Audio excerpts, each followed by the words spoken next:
Bueno, ¿cómo están? Buenas tardes.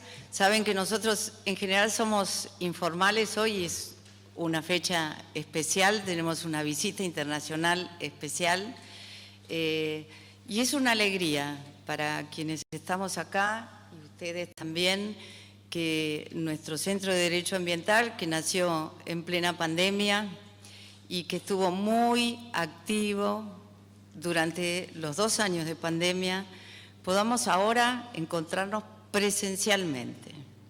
Y hemos tenido visitas internacionales, pero esas visitas internacionales llegaron todas por Zoom, de manera remota, y en este caso con el gran honor de presentar al doctor Daniel Benoit, que vino especialmente a visitarnos.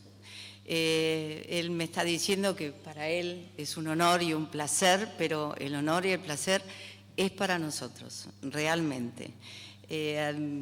A Daniel lo conozco hace muchos años, nos conocimos en el exterior y, bueno, no volvimos a vernos, pero nunca perdimos contacto.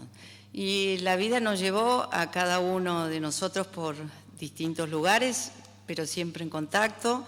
Daniel es abogado de la Universidad de Chile, me tendría que haber puesto los anteojos. Tiene experiencia de más de 27 años como asesor, como consultor, como abogado litigante en la materia que nos ocupa y en cuestiones ambientales y de recursos naturales. Me voy a poner los anteojos mientras. No quiero dejar de decir lo mínimo que él nos escribió sobre él.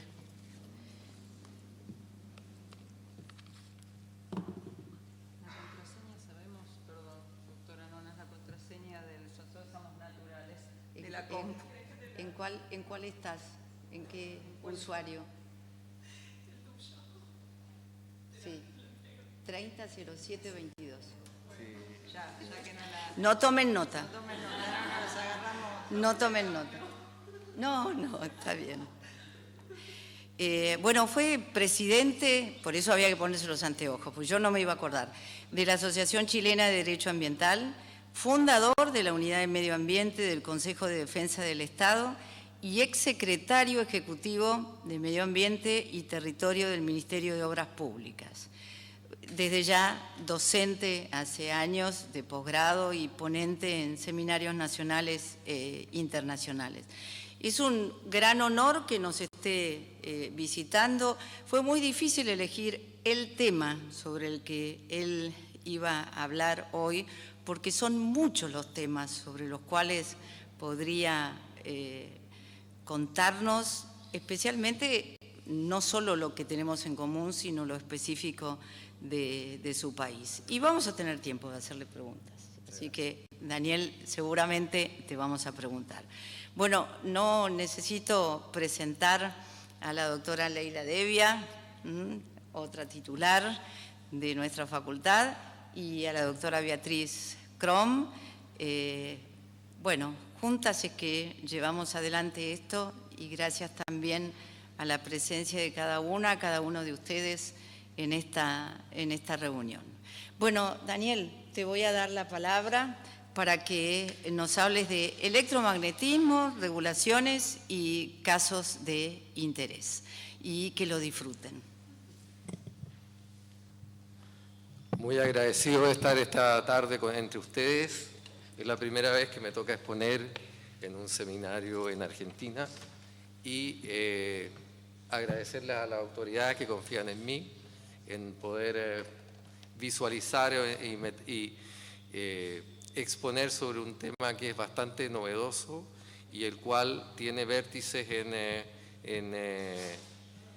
el derecho ambiental y también en cierta rama del derecho laboral. Al final yo creo que es más productivo que vayan haciendo las preguntas, las vamos anotando y las voy contestando una a una. Bueno, y desde ya muchas gracias. La primera diapositiva. Bueno, vamos a tener que tocar un par de conceptos. ¿Qué es electromagnetismo? ¿Qué es contaminación electromagnética? ¿Y qué es la hipersensibilidad electromagnética? Que es una nueva fuente de trabajo y de preocupación tanto para el derecho como la medicina. La siguiente.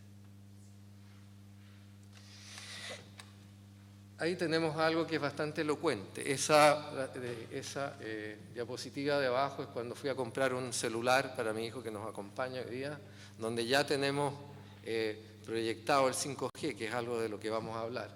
Y las antenas, esas son 4 antenas, es la máxima capacidad de carga que existe en mi país, y tenemos representado ahí en forma casi morbosa 2 árboles protegidos, la araucaria araucana y la palma chilena, ¿no? Que son artificiales y que generan ciertas ondas que las vamos a ver. Por ejemplo, para contextualizarlos, en el Reino Unido hay 34.000 antenas para un universo de 66 millones de habitantes. En Chile tenemos 24.000 para 18 millones de habitantes.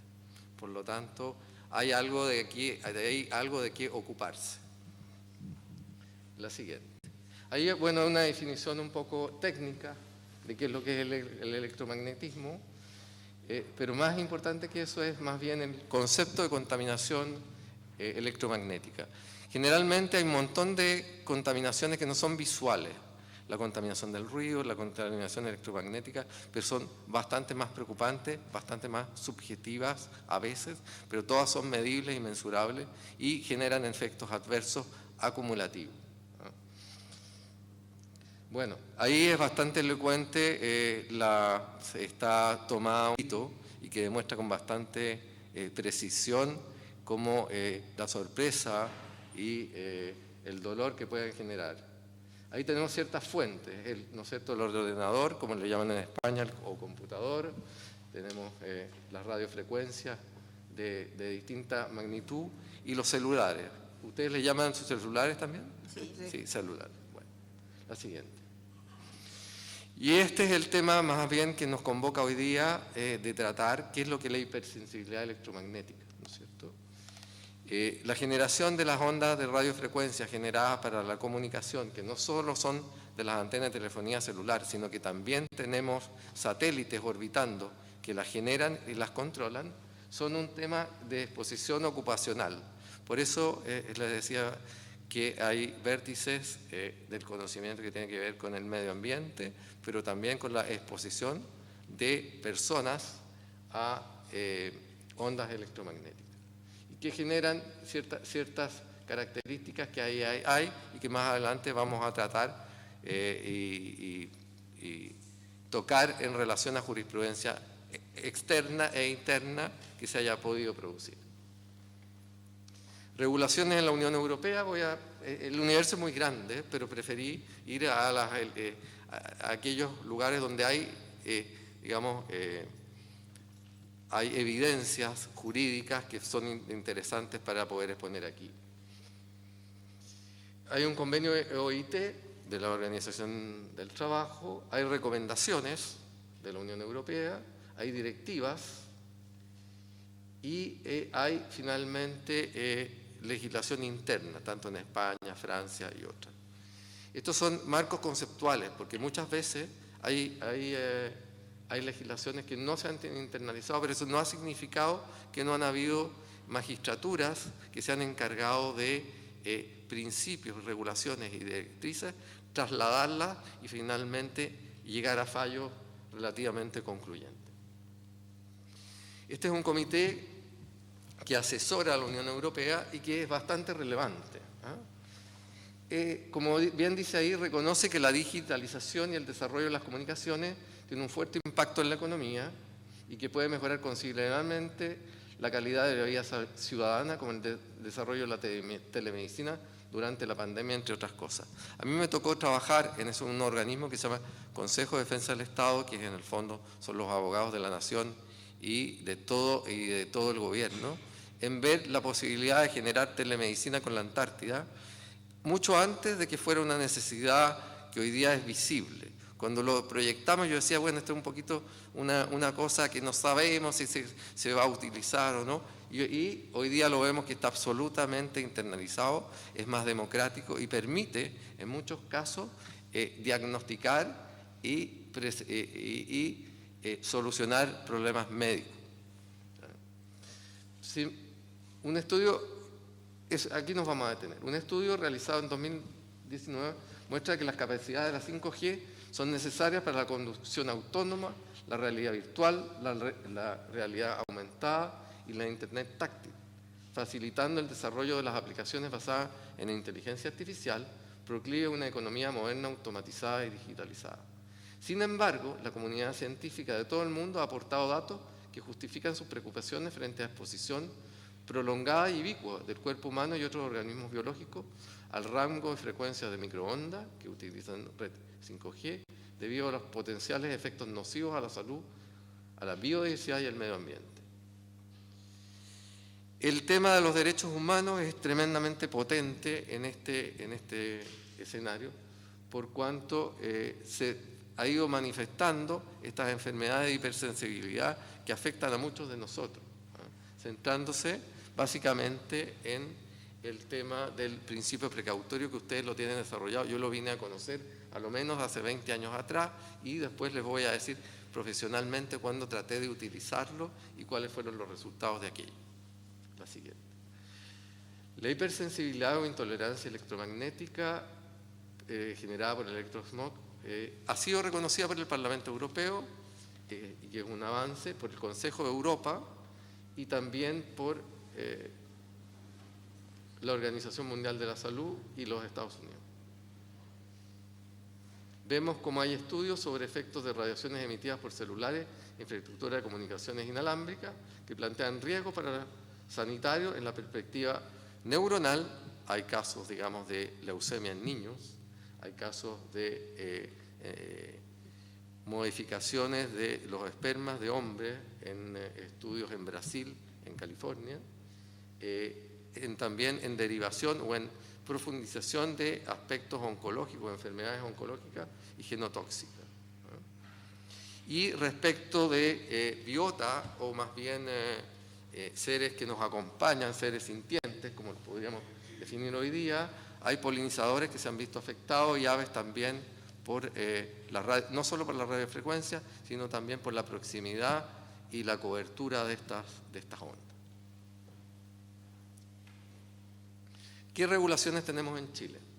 La Constitución Política del año 80, que fue una de las primeras en hablar del derecho a la vida en un ambiente sano, como podríamos denominarlo hoy día. La Ley de Urbanismo y Construcciones, que define, más que definir, autoriza la instalación en ciertas y determinadas condiciones de las antenas de radiodifusión y de celulares, las más de 24.000 de las que yo les hablaba. La Ley General de Comunicaciones, que regula las concesiones eléctricas de las bandas eléctricas que permiten realizar aquello, conforme también a tratados internacionales que regulan el tráfico internacional de los satélites.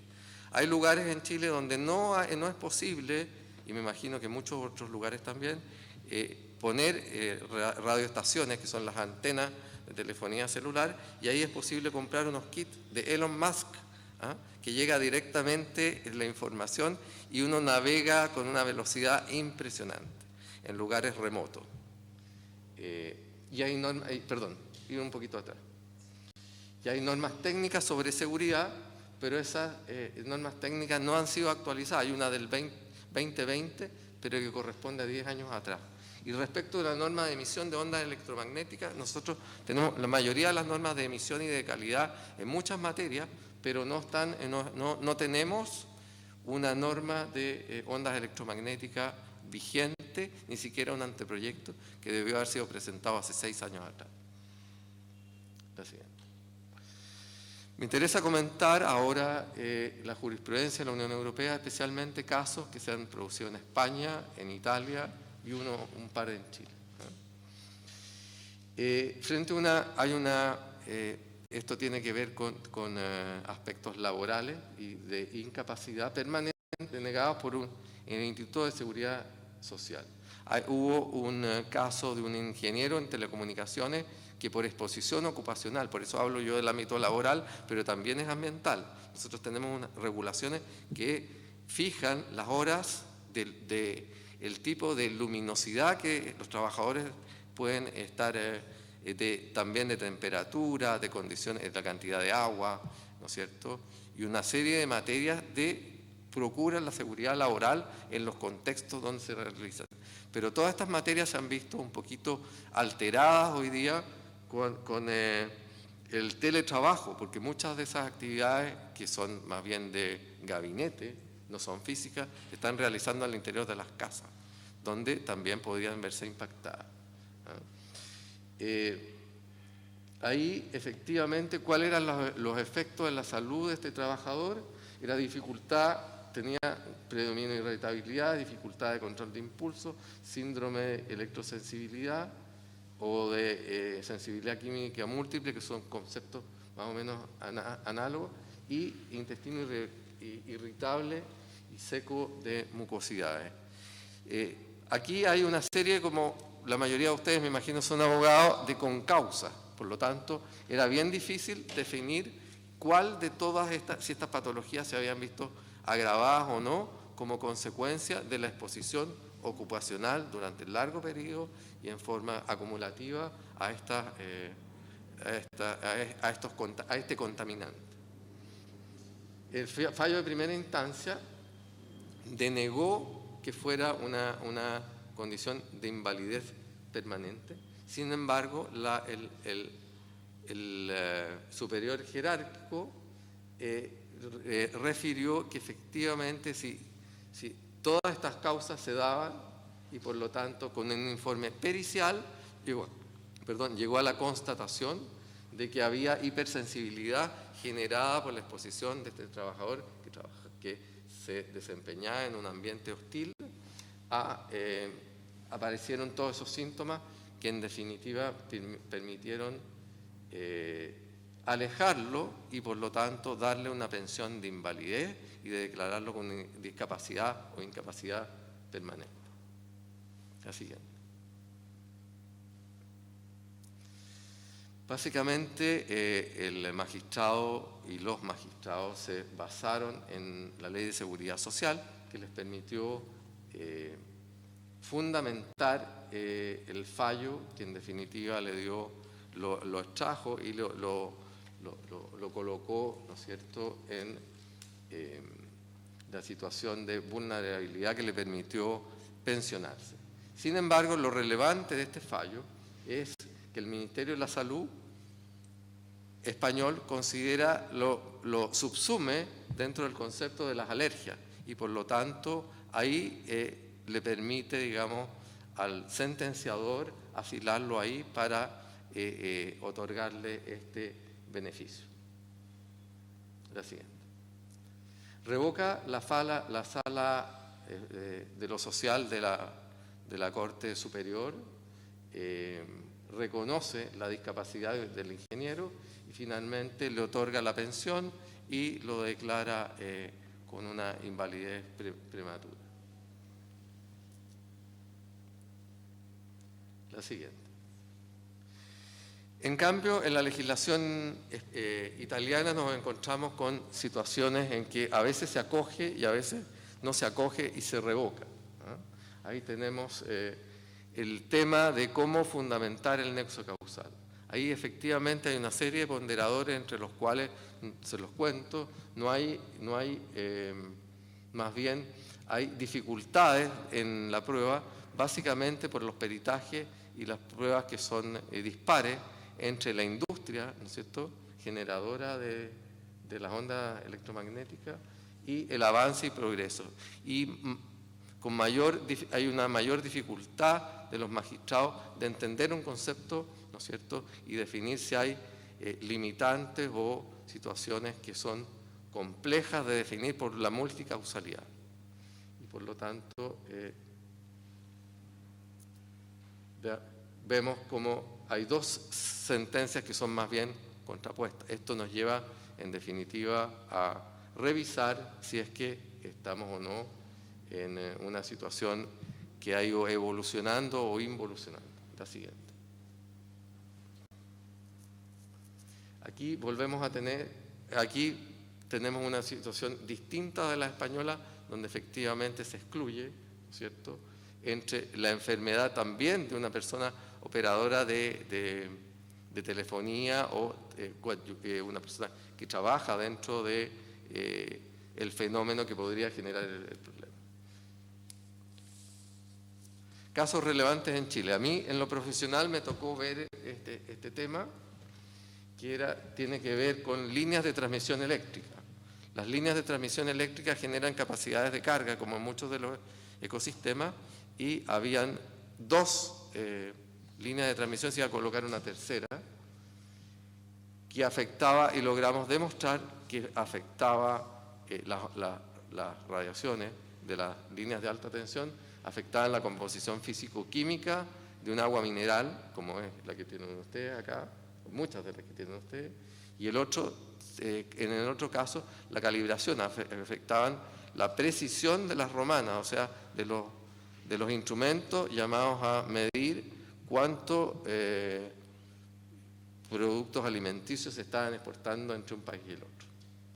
El resultado, como todo esto se da en el contexto de la evaluación ambiental preventiva de un proyecto de transmisión eléctrica, se logró rediseñar el trazado eléctrico, evitando las contingencias a la naturaleza y a los perjudicados. Ahí tenemos un poquito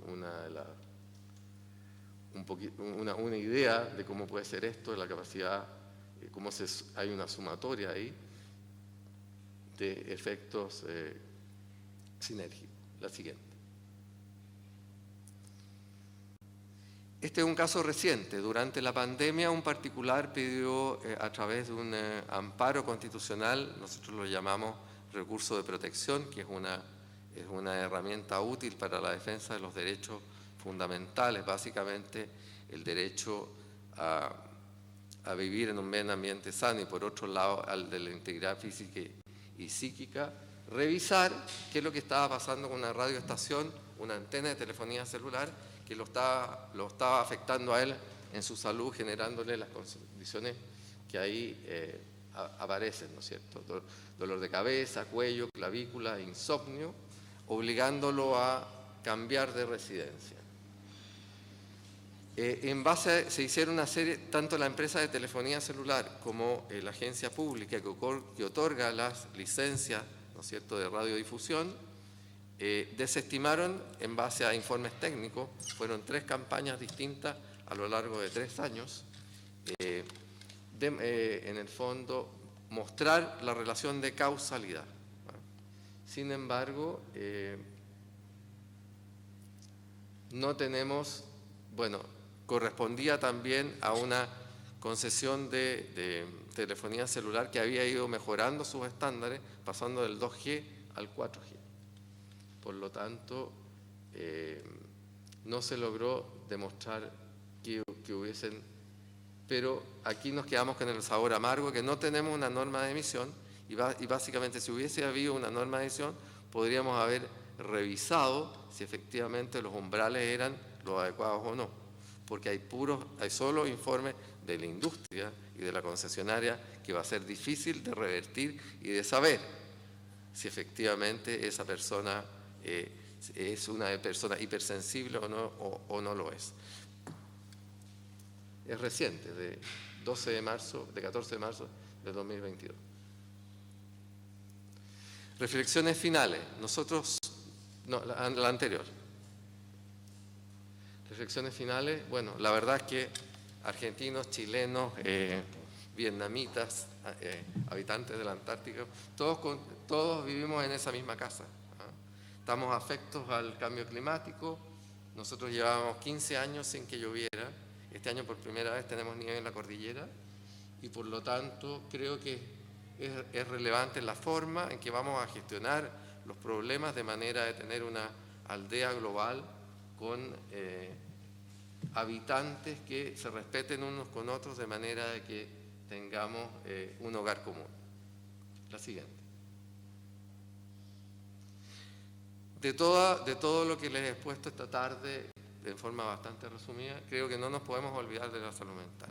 Hoy día la telefonía digamos, todo lo que tiene que ver con las redes sociales nos están afectando, estamos bastante adictos, y prueba de ello es que Sim Parker, el cofundador de Facebook, reconoció en un evento médico que reconoció su dolo.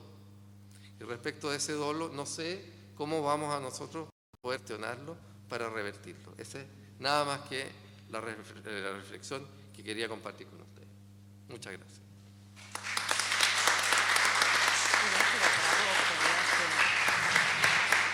Bueno, yo agradezco en nombre de todas y de todos a Daniel, porque con todo lo que tenía para decir hizo un resumen y la verdad que tocó un montón de temas importantes que además nos llaman a la reflexión con lo que tenemos nosotros y lo que no tenemos nosotros también. Quiero contarte, Daniel, que hay acá en la sala docentes de la materia y también hay estudiantes que están justamente haciendo cursos muy relacionados con lo que has comentado vos. Bueno. De hecho, hay un curso de Derecho de la Energía y Energías Renovables que están por ahí. El tuyo, Andrea, es Derecho Ambiental y del Espacio Urbano. Esto está siendo grabado. Daniel nos va a dejar su presentación y yo lo que te voy a pedir es que además mencionaste una serie de fallos, que nos puedas mandar los links y bueno, ahora está abierto a consultas. Quiero también comentarles que bueno, y abusando un poquito de la voluntad y de la presencia de Daniel, Chile acaba de sancionar una ley de cambio climático, y ese era el otro tema del que a lo mejor le pedíamos a Daniel que nos contara algo. Así que abierto a las preguntas. Este salón tiene muy buena acústica, creo que no hace falta que llevemos el micrófono. Por favor, con la informalidad que nos caracteriza, no solo al centro, sino a estas reuniones, ¿quieren preguntarle algo a Daniel? Sí.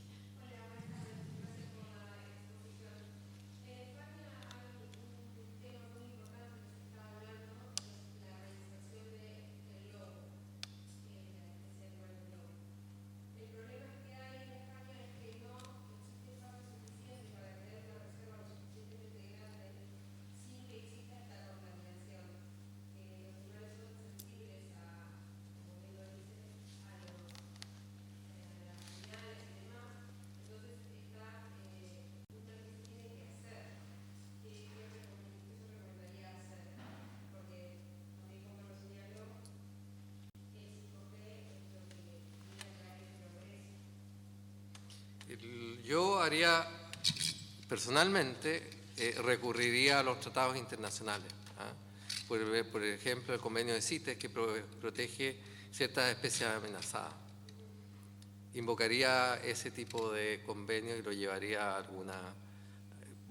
partir por la prensa, ¿no es cierto?, y llevarlo a algún escenario jurídico que permita discutir el tema.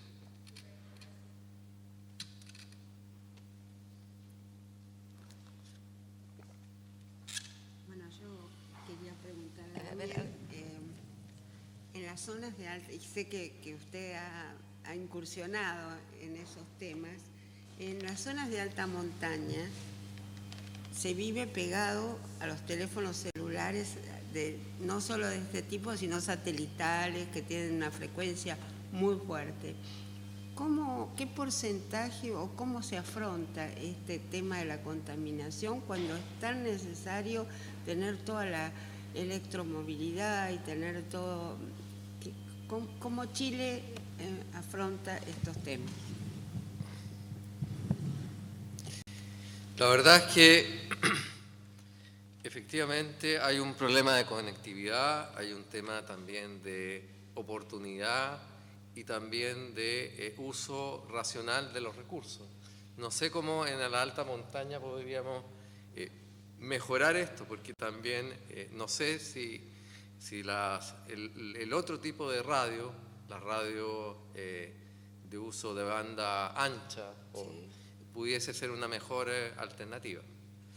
Yo lo he visto en un centro de esquí que queda cerca nuestro, ya tenemos antenas de 5G.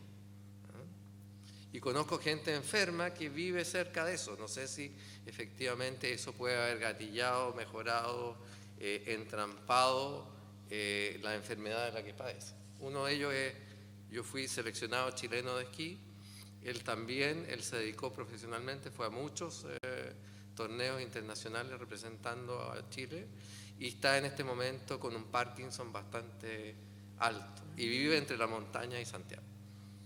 Y vive a menos de 100 metros de la antena. Por ejemplo, lo que les quiero presentar, este es un antídoto contra contra la onda electromagnética. Hoy día hay, no alcanza, ahí está, exactamente, esa es una, en el fondo es un pararrayos. Nosotros no tenemos el problema de las descargas eléctricas que tienen ustedes frecuentemente en toda la Argentina, ¿ah? Pero creo que puede ser una alternativa para protegerse, una aplicación concreta, pedestre, del principio precautorio. Por allá teníamos una pregunta. Habla un poquito más fuerte.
A mí lo que me causa curiosidad es que la Organización Mundial de la Salud tuvo informes hasta el 2015.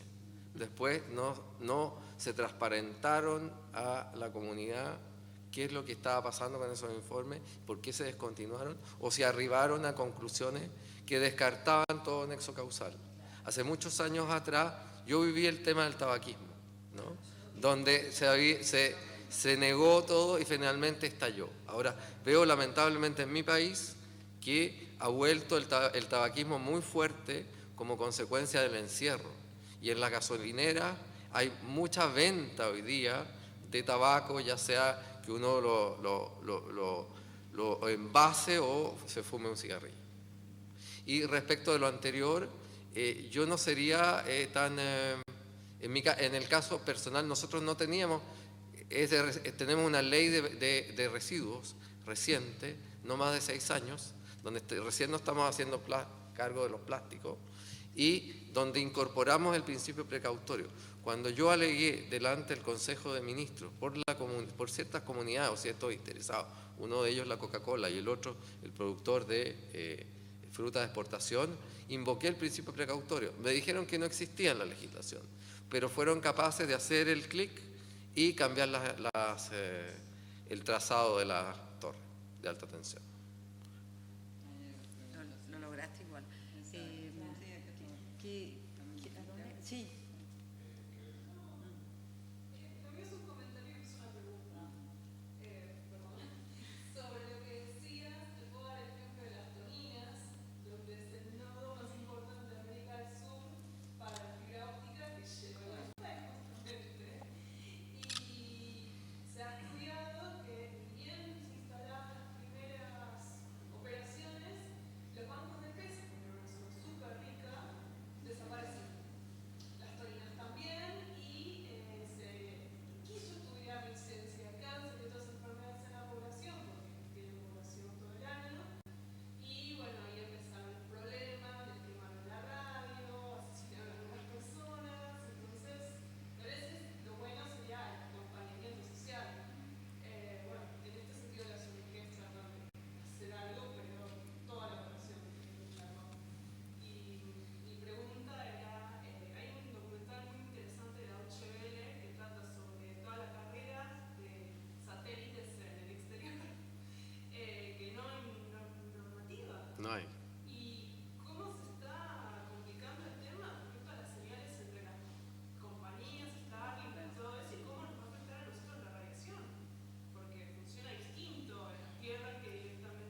Yo tengo cierta preocupación con las comunicaciones. Me llama poderosamente la atención que el año pasado tanto Elon Musk como el dueño de Virgin y de WOM, que son compañías interesadas, hayan ido al espacio de visita como quien toma un helicóptero, ¿no es cierto?, y llega rápidamente a otro lugar donde no se podría llegar de esa forma. Yo creo que, no quiero ser alarmista, pero hay, efectivamente, como tú estás diciendo, el tema de los satélites es algo de lo que hay que conversar y hay que revisar. Y la presión social puede ser una alternativa. A mí me gustaría agregar algo justamente en esta casa, donde nos preocupamos por formar mujeres y hombres de derecho, y en general nos echan la culpa a los abogados cuando no podemos probar el nexo causal, algo que es imprescindible. Pero la verdad que los abogados nos ocupamos de interpretar las normas, ver que se cumplan y, en todo caso, encontrar, sí, dentro de una misma norma, dos interpretaciones si nos toca defender a una u otra parte. Pero yo creo que aquí, y lo digo por experiencia y por haber trabajado al lado de técnicos muchos años, falta que los técnicos, que la ciencia más dura, se ponga realmente, vos hablaste de límites de emisión, que se establezcan los límites de emisión y que digan a partir de acá es contaminación, es grave, es menos grave o es aceptable. Falta realmente un acompañamiento de la ciencia y sin duda de la mano de las ONGs que reclaman con absoluta justeza, pero que además tienen la posibilidad de conseguir datos técnicos que muchas veces los abogados, estemos de una u otra parte, no podemos conseguir, salvo que nuestros clientes paguen por esos estudios. El cliente paga por el estudio, se presenta y, bueno, ya está tildado de parcial, porque lo pagó una parte. Entonces, creo que, además de la conciencia social, la participación de todos nosotros, la importancia de el empuje que la gente joven, y me encanta ver tanta gente joven en este salón, tiene que sumarse a cuestiones técnicas que realmente nos ayuden a probar ese nexo causal o la no existencia, ¿no?, de ese nexo causal.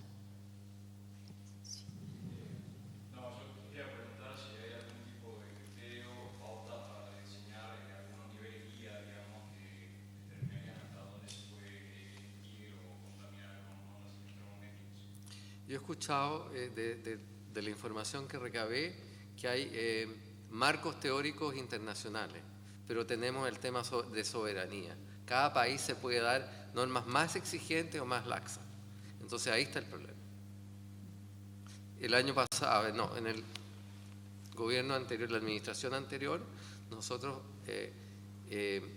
aceptamos la llegada del 5G, pero no sabemos realmente en qué condiciones. Ya vemos, yo te acabo de contar un tema casi personal de la instalación de una torre que es pequeña, no tiene más de 2,50 metros y que podría estar afectando, desencadenando una enfermedad de un ciudadano común y corriente. No sabemos qué más puede pasar.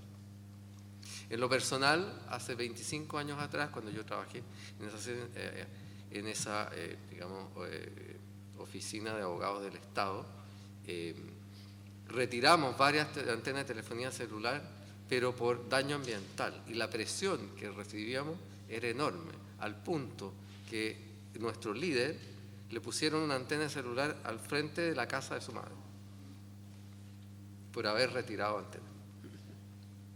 Daniel, te puedo hacer una consulta. Bueno, más que una consulta es que, ¿qué opinas sobre el tema del espacio de 5G con respecto a geopolíticamente, ¿no? Porque hay dos potencias que se están disputando estas cuestiones, que es Estados Unidos y China, y cómo verías a lo mejor poder argumentar una responsabilidad del Estado con respecto a los daños ambientales y a los daños a la salud, porque me parece que tiene que haber un tratado más internacional, como decías vos. Lo que pasa es que la Organización Mundial de la Salud, cuando lo escuchaba a Silvia, con mucha razón lo que dice, no se ha jugado demasiado en este tema. Entonces, ahí es difícil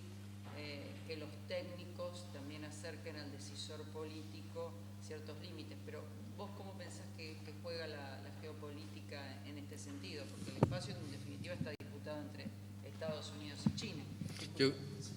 Sí. Perdón. Bueno, si no salgo, no salgo. Sale limitado, que es lo importante. La verdad que nos falta otro elemento más. Yo añadiría al Big Data. ¿Quién administra el Big Data? ¿Para qué administra el Big Data? ¿Y qué gestión va a hacer del Big Data? ¿Qué información va a transparentar en esta era? Nosotros tenemos un consejo de la transparencia, donde llegan todos los días temas, pero la gente se olvida. La gente se olvida porque son muchos, porque no se sabe cómo gestionarlo y que las soluciones no llegan. Entonces creo que ahí también habría que ver qué posibilidades reales hay de hacerse cargo de eso, pero efectivamente volvemos a una división del mundo, tal como la que hubo, ¿no es cierto?, entre portugueses y españoles con el Tratado de Tordesillas. No tenemos la casa que mostraste en cuenta. Sí. Bueno. A ver, cuanto más fuerte mejor, si no yo la repito para que salga por el streaming y no nos vengan a retar. Exacto.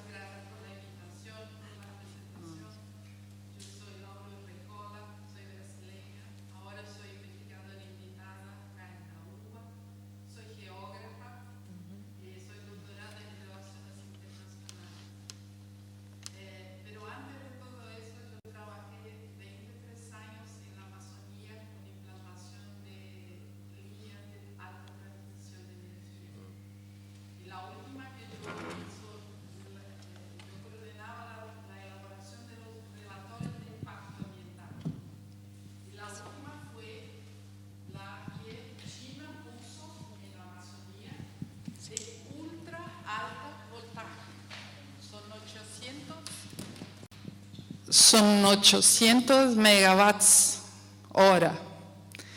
Fuera de China es la mejor. Me perdona mi español porque. No, perfecto. Entonces, fuera de China es la con más alta transmisión de energía. En Brasil, el IBAMA, que es el órgano que regula la cuestión, tiene un termo de referencia para las empresas que tienen que hacer la medición de carga electromagnética. Tiene un término que todas las empresas tienen que hacer.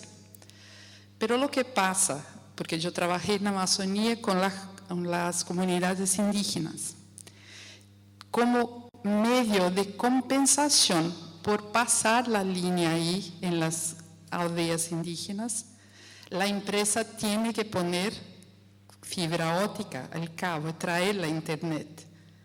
Entonces, es una provocación que traigo acá, porque ¿cómo se puede ser algo que se compensa con un impacto que tampoco se sabe lo que va a hacer con poblaciones que tampoco tienen acceso a cualquier medio de medicina, lo que sea, para monitorar sus vidas? Yo trabajé con comunidades que jamás volvió a su hogar para saber lo que pasó después de tanto tiempo.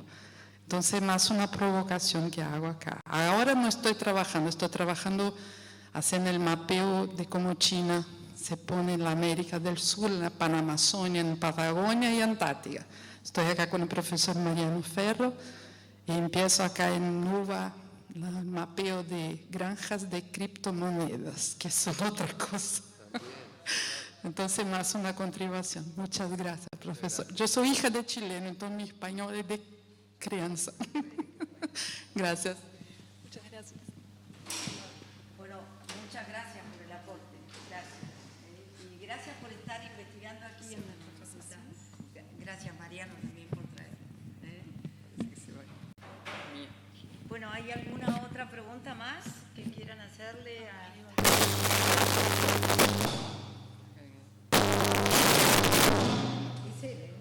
Las ondas, las ondas electromagnéticas, pensamos que ya vinieron de China, vino Huawei con el 5G.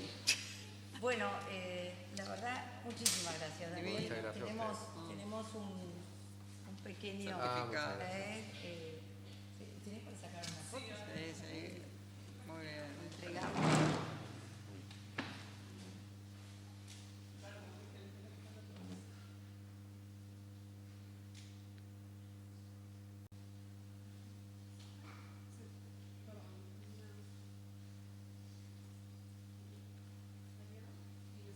No hace falta tanto silencio para la foto.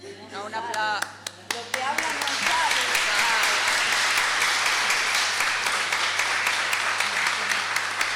Espera que falta una firma. Bueno, gracias y a seguir estudiando, que todos necesitamos que se sumen en esto, todos. Y un aplauso para ellos también, entonces. Obvio.